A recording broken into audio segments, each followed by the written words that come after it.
Sevdim seni ama nasip olmadın. Ayrılık bizi hiç rahat koymadı. Artık yapacağım bir şey kalmadı. Benim nasibim sende değilmiş. Artık yapacağım bir şey kalmadı. Benim nasibim sende değilmiş. Bir oğlun olsun, bir kızın olsun. Evlendiğin adam çok mutsuzsun. Sana verdiği sözlerde dursun. Benim nasibim sende değilmiş.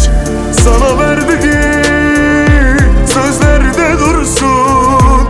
Benim nasibim sende değilmiş. Bir kızın olsun, bir oğlun olsun. Evlendiğin yarın çok mutlu olsun. Sana verdiği sözlerde dursun. Benim nasibim sende değilmiş. Sana verdiği sözlerde dursun. Benim nasibim sende değilmiş.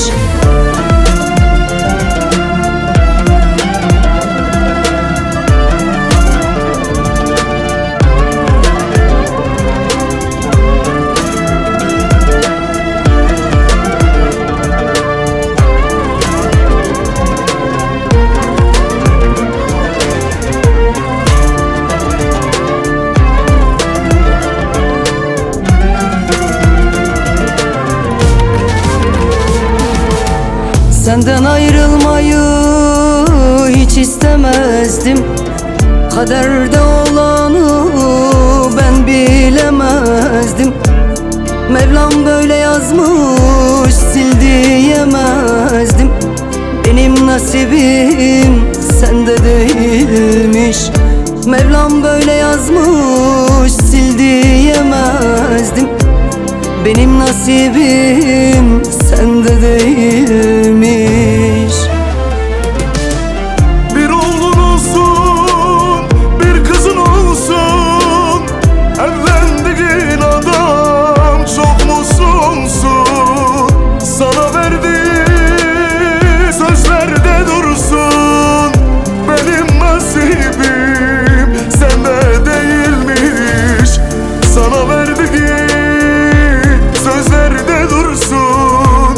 Benim nasibim sende değilmiş. Bir kızın olsun, bir oğlun olsun.